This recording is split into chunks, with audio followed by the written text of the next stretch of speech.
अस्सलाम वालेकुम guys, welcome back to my channel. तो आप सभी को बकरा ईद बहुत बहुत मुबारक हो। तो थोड़ा सा हम लेट हो गए वीडियो अपलोड करने में, लेकिन कोई बात नहीं।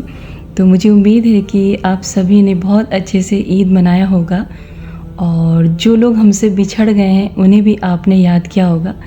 तो यूँ तो उन्हें हर पल याद रखना चाहिए, और जब भी आप अल्लाह ताला के सामने अपना हाथ फैलाते हैं ना, तो सबसे पहले उनके लिए दुआ करिए, क्योंकि वो आपकी दुआओं के मोहताज होते हैं और एक सुबहान अल्लाह कहने के मोहताज होते हैं। तो आपके ऊपर फ़र्ज़ है कि जो आपके अपने अज़ीज़ और आपके अपने रिश्तेदार आपकी ज़िंदगी से चले गए, यानी कि हमेशा हमेशा के लिए हमें छोड़ के आखिरत की दुनिया में जा चुके हैं, तो उनके लिए सबको दुआ ज़रूर करनी चाहिए। और जब कोई स्पेशल दिन होता है ना, यानी कि कोई ख़ास दिन होता है ना, उनकी बड़ी याद आती है। और यूँ तो हर पल याद आती है, लेकिन जब कोई ऐसा दिन आता है ना, तो वो मतलब ऐसा महसूस होता है कि साथ में बैठे हैं या फिर हैं कहीं आसपास घर में। तो खैर, अल्लाह सबको जन्नतुल फिरदौस में आला से आला मकाम दे। और अगर आप अपने बिछड़े हुए को भूल गए ना, तो आज से ही उनका नाम अपनी दुआओं में ज़रूर शुरू कर दीजिए। तो ये थी मेरी 16 जून की क्लिप, लेकिन अभी हो गई है अगली सुबह, यानी कि बकरा ईद की सुबह। तो इस वक्त सुबह के 4 बज रहे थे और मैं उठी हूँ 3:20 पे। अभी गर्मी बहुत लग रही थी, मैं आ गई थी लॉन में कुरान की तिलावत करने।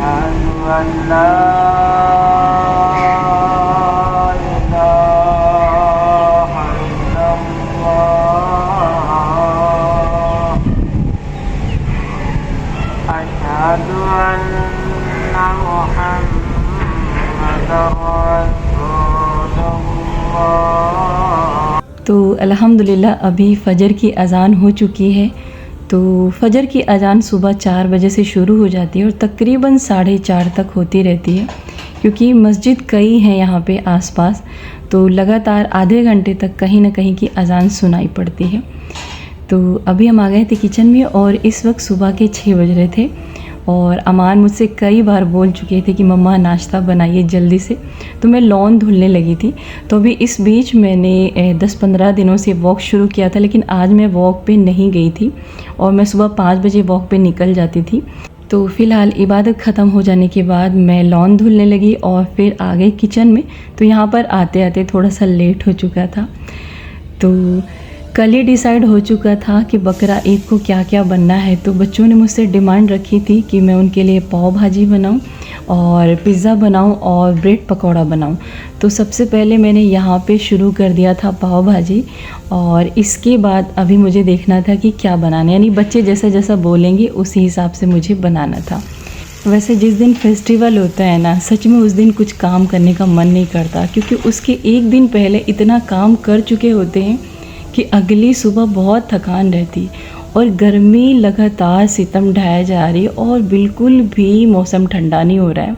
सच में कुछ करने का मन नहीं कर रहा था, लेकिन बच्चों की खुशी के लिए ना माँ जो होती है ना, वो हर पल रेडी रहती। तो खैर, चाहे ईद हो या बकरा ईद हो, मेरे बच्चों की खाने की जो लिस्ट होती है ना, वो एक दिन पहले ही बन जाती है। यानी कि जो भी उनकी डिमांड होती है खाने की, जो भी उन्हें खाना है ईद पर या बकरा ईद पे, तो एक दिन पहले मुझे बता देते हैं। तो कल शाम को मैं गई थी और मैंने ये सारी चीज़ें लाई हैं। तो वैसे अमानत की डिमांड ये भी थी कि मैं वड़ा पाव भी बनाऊं, लेकिन मैंने उसे आज तक कभी बनाया नहीं। तो मैंने कहा कि पहले जो है हम लोग पाव भाजी बना लेते, क्योंकि ये थोड़ा सा मुझे ईज़ी लग रहा था।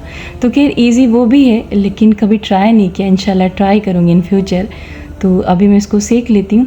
अच्छा, जल्दी जल्दी में ना हम जो है बटर लाना भूल गए, और वैसे लिस्ट बना के गए थे, लेकिन लिस्ट को मैंने घर पे ही छोड़ दिया और भूल गए। और दिन भर काम किए थे, घर की क्लीनिंग किए थे। जैसा चाह रहे थे वैसा तो क्लीनिंग नहीं हो पाई, बस रफली मैंने क्लीन किया था, क्योंकि गर्मी इतनी थी, काम बिल्कुल हो नहीं रहा था।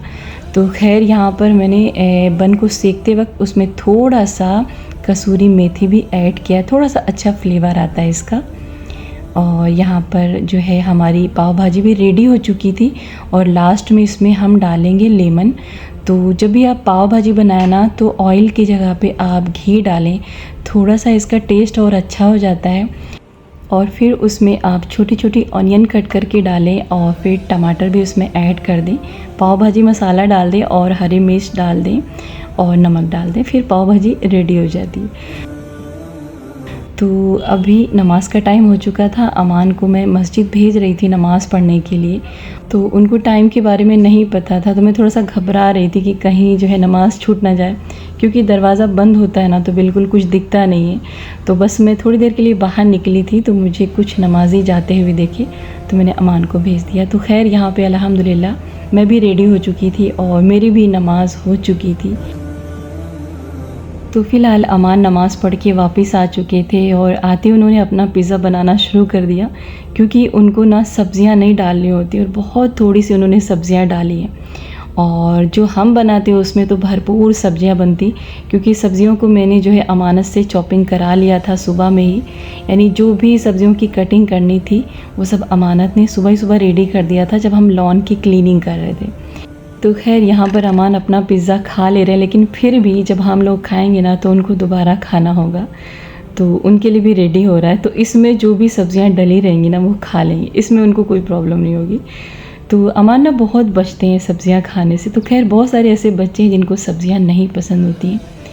तो यहाँ पर हमने पिज़्ज़ा टॉपिंग अप्लाई किया, उसके बाद मेयोनीज़ भी अप्लाई किया, सब्ज़ियाँ मैंने डाली और बस अमानत भी नहा के नमाज़ पढ़ के आने वाली थी और मोहतरमा आ चुकी थी और बहुत शौक़ से ये सारे काम वो करती है। तो बच्चों को ना ये सारे काम बहुत पसंद आते हैं। आप अगर किचन का नॉर्मल काम उन्हें कह देना तो बड़े नखरे आते हैं उनको करने के लिए, लेकिन ऐसी चीज़ें जब उनको खानी होती है ना, कितना भी वो थके हारे होते हैं लेकिन उनको कोई प्रॉब्लम नहीं होती है और बड़े मज़े से वो काम को करते हैं। तो अमानत यहाँ एंजॉय करते हुए अपना जो है पिज़्ज़ा रेडी कर रही थी और गरम बहुत लग रहा था, तो हम चले आए थोड़ा हवा लेने और बस अमानत स्टेप बाय स्टेप उसको ओवन में डालती जाएंगे और रेडी हो जाएगा। तो खैर अभी बैठे हुए थे और अमानत अपना दुपट्टा दिखाने लगी कि उसमें कोई स्लिप चिपकी हुई थी। तो मैंने इसमें ना आयरन नहीं किया था, क्योंकि ऑर्गेंजा मटेरियल का दुपट्टा था, तो मैं डर रही थी कहीं चिपक ना जाए प्रेस में। और वैसे भी जब न्यू कपड़े होते हैं ना तो उसमें प्रेस करने में थोड़ा सा डर ज़्यादा लगता है। तो खैर पिज़्ज़ा रेडी हो गया था और उसके बाद हम चले आए पापा के घर।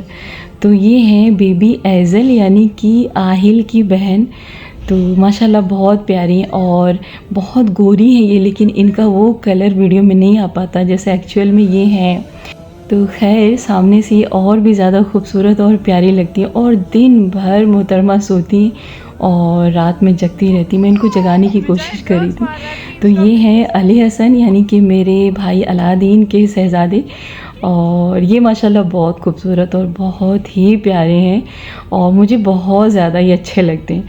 तो बस अभी यहाँ पे बैठे हुए तो रोए जा रहे थे और आज इनके दोस्त नहीं थे, यानी कि आइल साहब नहीं थे, वो चले गए थे अपने दोस्तों से मिलने, यानी कि जैन, जोहान और रियान से मिलने।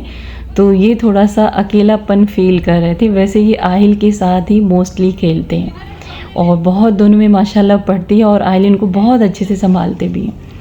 तो अभी बस नसीमा ने कहा कि जाके मैं मटन चला दूं और वो यहाँ पे मटन डाल के गई थी। तो कढ़ाई उसने बनाया हुआ था और बस वो रेडी हो चुका था और अभी आ गए थे फवाज़ और फ़ायज़ा अपने घर से। और अब जो है थोड़ा थोड़ा अली हसन खुश हो गए थे और बहुत ज़्यादा एक्साइटेड थे इनके साथ खेलने के लिए, लेकिन गर्मी बहुत ज़्यादा यहाँ पर भी थी। तो ये जो लॉन है ना, शादी के पहले मैं इसको पर डे धुलती थी, जैसा मैं अभी अपना लॉन क्लीन करती हूँ ना, तो मैं शादी के पहले इसको धुलती थी डेली और मुझे पापा से हर दिन डांट पड़ती थी कि इसको रोज़ रोज़ क्यों धुलती हो। तो शादी से पहले पूरी घर की क्लीनिंग की ज़िम्मेदारी मेरी होती थी और मुझे पहले भी क्लीनिंग करना बहुत ज़्यादा पसंद था। तो आज भी मैं जब जाती हूँ तो मुझे मन करता है मैं ये करूँ वो करूँ, लेकिन इतना थक के जाती हूँ ना कि काम नहीं हो पाता बिल्कुल भी, बस सोचती रहती हूँ और फिर घर वापस आ जाती हूँ।